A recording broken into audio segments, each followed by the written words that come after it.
Left के विधायक हमारे साथ रामबली सिंह यादव जी है। अब लीगल नोटिस आप लोग पर आएगा, तैयार रहिए।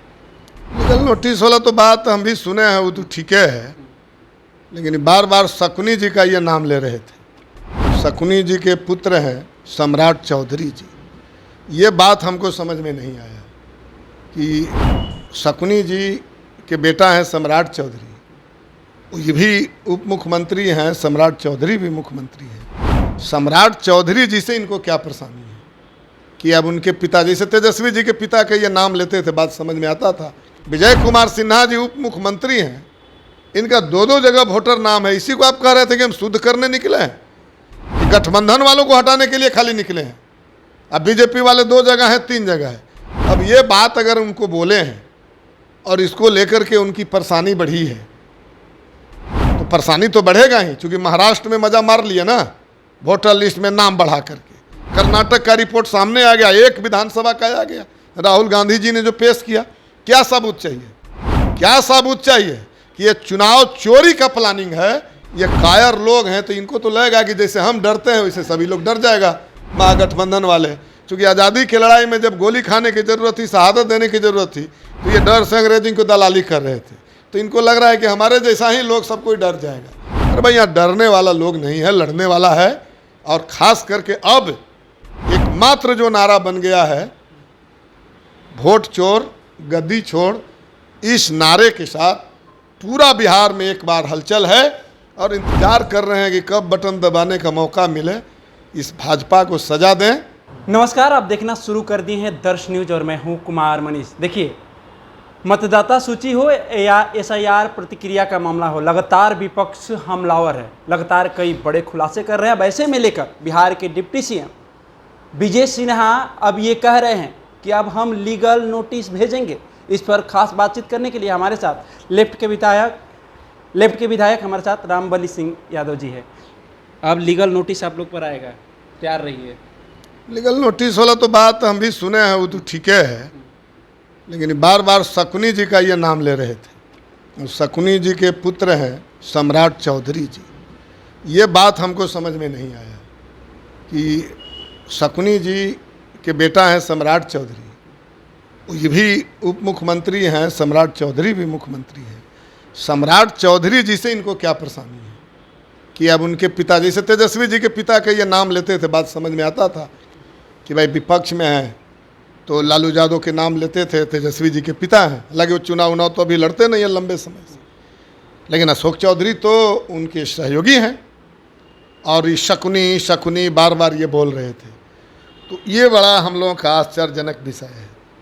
दूसरा आश्चर्यजनक ये विषय है कि भाई ये लोग, भाजपा वाले लोग SIR के खूब समर्थन कर रहे हैं। हालांकि ये दुर्भाग्यपूर्ण है, ये महागठबंधन का विषय नहीं है कि महागठबंधन बोल रहा है। चुप क्यों है लोग, ये बड़ा विषय है कि भाई नाम वोटर का कट रहा है। मैं वोटरों के पक्ष में हूँ। अभी तक हमारे लोकतंत्र में जो संविधान है, उस संविधान में जनता प्रतिनिधि चुनती है, जनता सरकार चुनती है, सरकार जनता चुनती है। ऐसा जीवन में पहली बार देखा गया इस मोदी राज में। इलेक्शन कमीशन अब जनता को चुन रही है, तो ये बिल्कुल ही संविधान का विरोधी ये बात है, संविधान विरोधी ये कार्रवाई है। इसको लेकर के हम सुप्रीम कोर्ट में गए हैं। अब वो जिस जनता का नाम कट रहा है वो सब महागठबंधन के ही समर्थक, ऐसी तो बात है नहीं। हम तो ये कह रहे हैं कि ये जीताराम मांझी जी क्यों चुप हैं? गरीबों का वोट कट रहा है, दलितों के ये नेता हैं। चिराग पासवान जी क्यों चुप हैं? गरीबों का वोट कट रहा है, अपने आप को दलित के नेता कह रहे हैं। नीतीश कुमार जी क्यों चुप हैं? जो वोट कट रहा है अति पिछड़ा का, महादलित का कट रहा है, जिसके नारा दे करके ये सत्ता में आए, गरीबों को ठग करके आए। और बीजेपी वाले भी चुप हैं। क्या बीजेपी को जनता से लेना देना नहीं है? ये बड़ा सवाल है। और दूसरा सवाल है, बीजेपी वाले कह रहे हैं कि बिल्कुल डबल नाम लोग करके रखा था, इसलिए गठबंधन वाले बड़ा परेशान थे। और ये जो SIR हुआ है, ये नाम हटाने का नहीं है। जो 2 जगह 3 जगह नाम रखा गया था, उसको लेकर के किया जा रहा है, शुद्ध किया जा रहा है। तो अब तो सामने आ गया कि कोई साधारण व्यक्ति नहीं, खुद बिहार के उप मुख्यमंत्री विजय सिन्हा जी भाजपा के नेता हैं, उनका नाम पटना में भी है, लखीसराय में भी है। ये 2 जगह तो पता चला है, और कहीं हो सकता है होगा। क्योंकि जब गुजरात के लोग आकर के बिहार में वोट डालते हैं लोग, जब हम देख रहे हैं कि अभी जो सूचनाएं आ रही है, मोदी जी के वाराणसी में चुनाव क्षेत्र में एक पिता के 50 संतान बताया गया है वोटर लिस्ट के हिसाब से। जब ऐसी स्थिति है तो यही तो हम लोगों ने कहा कि भाई दुनिया की बात तो छोड़ दीजिए, विजय कुमार सिन्हा जी उप मुख्यमंत्री हैं, इनका 2-2 जगह वोटर नाम है। इसी को आप कह रहे थे कि हम शुद्ध करने निकले हैं, कि गठबंधन वालों को हटाने के लिए खाली निकले हैं। अब बीजेपी वाले 2 जगह हैं, 3 जगह है। अब ये बात अगर उनको बोले हैं और इसको लेकर के उनकी परेशानी बढ़ी है, तो परेशानी तो बढ़ेगा ही, क्योंकि महाराष्ट्र में मजा मार लिया ना वोटर लिस्ट में नाम बढ़ा करके। कर्नाटक का रिपोर्ट सामने आ गया, एक विधानसभा का आ गया। राहुल गांधी जी ने जो पेश किया, क्या सबूत चाहिए? क्या सबूत चाहिए कि ये चुनाव चोरी का प्लानिंग है और कुछ नहीं, इनको मुद्दा से मतलब है नहीं। राहुल गांधी मृतक के साथ चाय पी रहे हैं, बिल्कुल जिंदा लाश यहाँ से हम लोग भी भेजे हैं, ट्रेन में भेजे हैं? हम ट्रेन में भेजे नहीं यारा से। जिंदा लाश के साथ सुप्रीम कोर्ट के सामने हम लोगों ने लाश को खड़ा कर दिया, फिर राहुल गांधी जी साथ में चाय पिए। तो ये सारा प्रमाण है। वो अलग विषय है कि भाजपा के राज में डिक्टेटरशिप है, तानाशाही है, लेकिन हिंदुस्तान और बिहार तानाशाही के खिलाफ लड़ा है। जेपी आंदोलन की शुरुआत यहीं से हुआ था। आंदोलन के साथ साथ शहीद जो हुए अगस्त महीना में 11 अगस्त को पटना सचिवालय में, ये बिहार से ही शुरू हुई है। और मोदी जी ने चुनाव आयोग को सामने रख कर के बिहार पर जो हाथ ये डाले हैं, तो हम समझते हैं कि इसका खामियाजा उनको भुगतना पड़ेगा। लेकिन अफसोसजनक बात है कि हम लोग पर इतना गुस्सा में है विजय कुमार सिन्हा जी। बात समझ में आती है, लेकिन सम्राट चौधरी जी के पिताजी पर इतना क्यों गुस्सा है, शकुनी जी पर, ये बात समझ में हमको नहीं आ रही है। तो इस दूसरे शकुनी की बात कर रहे हैं आप, सम्राट जी के पिताजी की बात। हम तो जितना जानते हैं, हम तो इन्हीं को जानते हैं, शकुनी चौधरी जी के बेटे ही हैं। अब उसके अलावा एक कौन शकुनी और भी होंगे, लेकिन इतना ख्याल रखना ना चाहिए। विजय कुमार सिन्हा जी विधानसभा के अध्यक्ष रहे हैं, विजय कुमार सिन्हा जी अभी उप मुख्यमंत्री हैं, नेता विरोधी दल भी रहे हैं, और बोलने में बैलेंस नहीं है उनकी, कि हम जिनको बोल रहे हैं वो हमारे ही बगल में है, हम जैसे उप मुख्यमंत्री हैं वो भी उप मुख्यमंत्री हैं। क्या गुजरता होगा सम्राट चौधरी पर शकुनी जी के नाम लेने पर? अब तो उनका अंदर का मामला है। तो इसलिए मैं कह रहा हूं कि ये बिल्कुल ही वोट की चोरी है, और ये चोरी करते भाजपा वाले लोग पकड़े गए हैं इस बिहार में। और इसलिए इस बिहार में जो मुद्दे हैं उसमें सबसे बड़ा मुद्दा SIR है। कोई साधारण बात है जिसका वोटर लिस्ट से नाम कट जाएगा? पहले बात तो है कि फॉर्म 6 भरवाया जा रहा है। फॉर्म 6 उन लोगों के लिए है जो पहली बार 18 बरस की उम्र हुआ और वोटर लिस्ट में शामिल होने के लिए आवेदन दे रहे हैं। लेकिन 70 बरस, 80 बरस, 65 बरस, 55 बरस के लोगों का वोटर लिस्ट से नाम काट दीजिएगा और जोड़ने के लिए कहेगा फॉर्म 6 भरिए, तब तो हमारा ही 70 बरस की उम्र में ना पहला बार वोट डालते हुए, क्या मतलब उसका निकलेगा? हमको ये बता दीजिए आप। तो ये एक करने की एक कोशिश। दूसरा सवाल है कि 18 बरस का अगर कोई व्यक्ति नहीं हुआ है और पहला बार अप्लाई कर रहा है, हो सकता है कि 22 बरस उसका उम्र हो गया हो, कहा जा सकता है कि आपने आवेदन ही नहीं दिया। लेकिन जुड़ा हुआ नाम कट जाने का मतलब है कि आप हिंदुस्तान के नागरिक हैं, इसको आप सबूत पेश नहीं कर सके। जब भारत के नागरिक नहीं है तो केवल वोट जाएगा, राशन चला जाएगा उनका, पेंशन चला जाएगा, उनकी नौकरियां चली जाएगी उनकी। ये साधारण विषय है, ये साधारण मुद्दा है। बीजेपी का 17 अगस्त से जो महागठबंधन का वोटर अधिकार यात्रा शुरू होने वाला है, उसको लेकर बीजेपी का एक ही लोग जितना SIR पर पड़ा है। पहले महागठबंधन में तो चुनाव से पहले CM और डिप्टी CM को लेकर लड़ाई चल रही है। राजद मानने को तैयार नहीं है मुकेश सहनी को डिप्टी CM, कांग्रेस मानने को तैयार नहीं है तेजस्वी यादव को CM। तो ऐसे में आप लोग कैसे? ना भाजपा को परेशानी बढ़ी है, इससे बड़ी खुशी मिल रही है, तसल्ली मिल रही है बिहार वासियों को कि ये भाजपा वाले लोग परेशान हैं। अब उनको एहसास हो गया है कि बिहार में अब हम जाने वाले हैं, अब बिहार में इंडिया गठबंधन महागठबंधन की सरकार बनेगी। इसीलिए तो मैं बात कर रहा हूँ। सवाल मुद्दों का है। बिहार में CM और डिप्टी CM का विषय नहीं है। कभी ऐसा नहीं हुआ है बिहार में या कहीं भी देश के अंदर की सरकार बन गई, मुख्यमंत्री नहीं मिला, मंत्री नहीं मिला, ऐसा तो कभी हुआ नहीं है। तो हम कहना चाहते हैं कि यही तो बीजेपी वाले चाह रहे हैं कि जनता की बात बंद हो जाए। जनता के ही लोग हैं, जनता की बात खत्म हो जाए और बात शुरू हो चेहरों की। हम लोग इसी को उलट दिए हैं।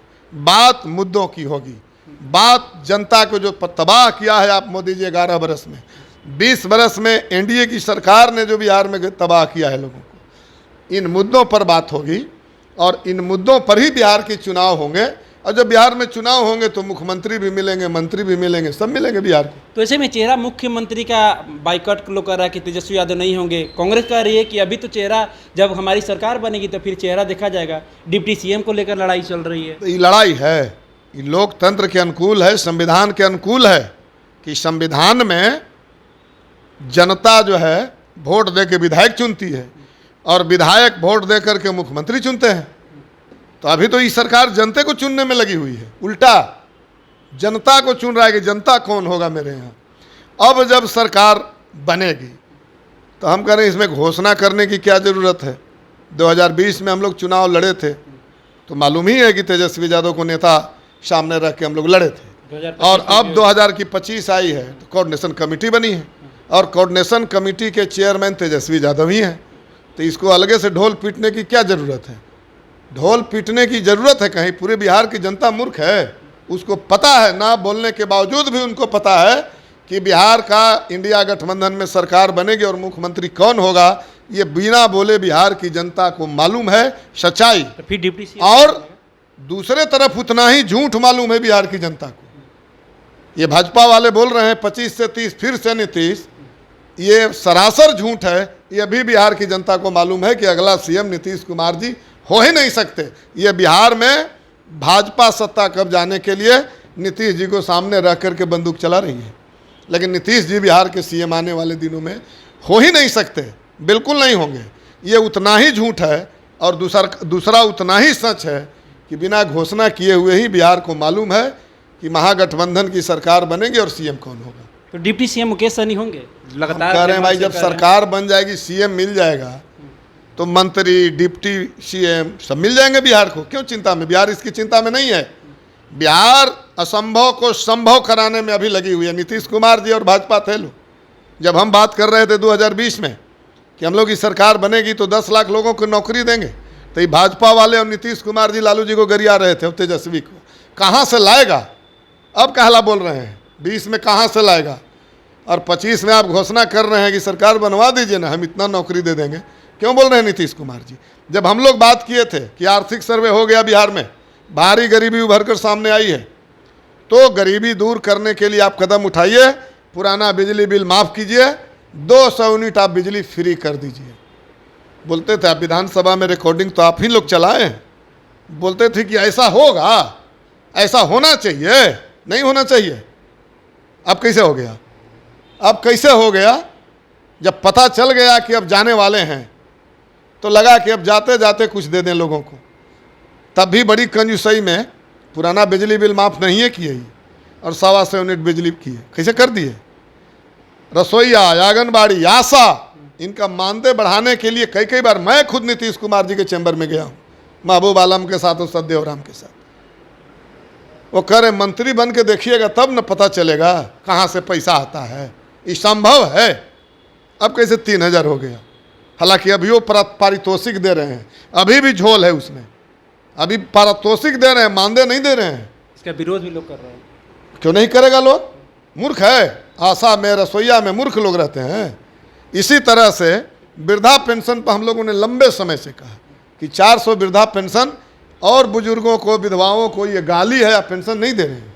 ये बताइए 20 साल में 400 इस महंगाई में? बोले संभव है। कैसे हो गया 1100? जब हम लोगों ने कहा कि सरकार बनेगी तो हम शुरुआतें 1500 से करेंगे और हर साल 200 बढ़ाते जाएंगे, ये हम लोगों ने जब कहा, शुरू हो गया ना। तो जनता को क्या चाहिए? तो आप लोग के दबाव में नीतीश कुमार ये कर रहे हैं, आपका कहना? अभी तो देखिए, अभी तो शुरू हुआ है, अभी तो शुरू हुआ है। अभी कितना नाक रगड़ेंगे बिहार के जनता के साथ। ये दे देंगे, वो दे देंगे, ये दे रहे हैं। वो तो कह रहे हैं कि आप लोग के पास अब कुछ मुद्दा ही नहीं बचेगा कि जनता के बीच में आप लोग जाइएगा, हम लोग इतना रोजगार देने का काम कर रहे हैं। बिहार की जनता बड़ी समझदार है, सबको मालूम है कि क्यों दे रहे हैं, नियत क्या है इनकी, क्या नियत है। तो हम कह रहे हैं कि खाली महागठबंधन की एक जोरदार आवाज़ ने उनको मजबूर कर दिया। महागठबंधन की सरकार बन जाएगी तो पता नहीं है जनता को क्या मिलने वाला है। तो इसलिए हम कहना चाहते हैं कि यही तो है, ये भाजपा वाले लोग नहीं चाहते हैं कि बिहार में जो चुनाव हो जनता के मुद्दों पर हो, चेहरे पर हो। और चूंकि उनके पास तो एक एक चेहरे हैं, वार्ड सदस्य लड़िए, मुखिया लड़िए, प्रधानमंत्री लड़िए, एक एक चेहरा है मोदी जी। प्रधानमंत्री का नाम लिए तो फिर से बिहार दौरे पे प्रधानमंत्री आ और रहे हैं। क्या बात है, वे भी ना करेंगे। हवाई अड्डा बनवाना होगा। और क्या किसानों के लिए बेचैनी है? किसानों के लिए बेचैनी है। अब किसान याद आ रहा है, दिल्ली बॉर्डर पर 700 किसानों ने शहादत दिया। ये पूरा 3 कृषि कानून ला करके पूरे किसानों की ज़मीन अंबानी अडानी को देना चाह रहे थे। और अब जब अमेरिका ने 50% टैरिफ लगाया बासमती चावल पर, तब किसान याद आ रहा है। अब याद आ रहा है। ये बिहार आ रहे हैं क्या करने? हवाई अड्डा देने। बड़ी सौगात, हवाई अड्डा जरूरत है, यही सौगात में हवाई अड्डा बना करके अंबानी अडानी को दे देना है। किसानों से ज़मीन छीन करके सड़क जो भारतमाला बनी, किसानों के ज़मीन छीन लिया गया। जाइए ना, पटना से गया जाने में टैक्स लगता था कहीं, जहानाबाद के आगे लगा दिया गया है टोल टैक्स। पैसा दीजिए, भाड़ा दीजिए, ज़मीन दे दीजिए फ्री में, सड़क बन जाएगा। इसके बाद गाड़ी चलाइए तो भाड़ा दीजिए। किसानों के लिए आप क्या देने आ रहे हैं? आप 20 साल से सरकार चला रहे हैं और 63% आबादी इस बिहार का 10,000 से कम आमदनी पर जिंदा है। 34% तो जलालत की हालत में जिंदा है। उनके लिए आप क्या लेकर के आए? तो लेकर के तो कुछ आना नहीं है, बस आना है लालू जी को गरियाने और कुछ करने आना है। लालू जी के गरियाने और किसान का ज़मीन छीन करके अंबानी अडानी को देने। और अंबानी अडानी तो जमीन का आरोप तो लालू प्रसाद यादव जी पर लोग ला रहा है। तो बोल तो रहे हैं वही, जमीन का आरोप लग रहा है। तो 3 कृषि कानून लालू जी बनाए थे। 3 कृषि कानून था क्या? किसानों के ज़मीन छीन करके अंबानी अडानी को देना। इसमें लालू जी कहाँ है? इस ज़मीन में लालू जी कहाँ है? कोई नीतियाँ बता दीजिए आप, कोई महागठबंधन की नीति आप बता दीजिए ज़मीन छीनने वाला। तो इसलिए मेरा कहना है कि बीजेपी वालों को थोड़ा लगना चाहिए। और जहाँ तक लीगल नोटिस की बात है, तो हम तो खुद सुप्रीम कोर्ट गए हैं। नहीं बुलाया था सुप्रीम कोर्ट और हम गए हैं, तो बुलाएगा तो नहीं जाएंगे? जब बिना बुलाए सुप्रीम कोर्ट गए हैं, SIR के मामले में सुनवाई हो रहा है, तो कोर्ट हमको बुलाएगा तो हम नहीं जाएंगे। ये धमकी दे रहे हैं। ये कायर लोग हैं, बीजेपी वाले लोग हैं, ये कायर लोग हैं। तो इनको तो लगेगा कि जैसे हम डरते हैं वैसे सभी लोग डर जाएगा, महागठबंधन वाले। चूँकि आज़ादी की लड़ाई में जब गोली खाने की ज़रूरत थी, शहादत देने की ज़रूरत थी, तो ये डर से अंग्रेज़ों को दलाली कर रहे थे। तो इनको लग रहा है कि हमारे जैसा ही लोग सब कोई डर जाएगा। अरे भाई, यहाँ डरने वाला लोग नहीं है, लड़ने वाला है। और ख़ास करके अब एकमात्र जो नारा बन गया है, वोट चोर गद्दी छोड़, इस नारे के साथ पूरा बिहार में एक बार हलचल है। और इंतज़ार कर रहे हैं कि कब बटन दबाने का मौका मिले, इस भाजपा को सजा दें और हम जो है इंडिया गठबंधन की हम सरकार बनाएं। चलिए, तो देखिए चुनावी साल है, ऐसे में महागठबंधन लगातार एक्टिव है और लगातार विपक्ष पर सवाल भी खड़ा कर रही है। SIR को लेकर काफ़ी लंबे समय से लगातार सवाल खड़ा कर रहा है। ऐसे में आज देखिए लेफ्ट के विधायक रामबली सिंह यादव जी कह रहे हैं कि चिराग जी क्यों चुप है, मांझी जी क्यों चुप है, दलित को दबाया जा रहा है। ऐसे में आप लोगों को क्या लगता है? अपनी प्रतिक्रिया हमारे कमेंट्स बॉक्स के माध्यम से जरूर दीजिएगा। फिलहाल इस खबर में इतना ही छोड़ जाते हैं। दीजिए हमें इजाज़त। धन्यवाद।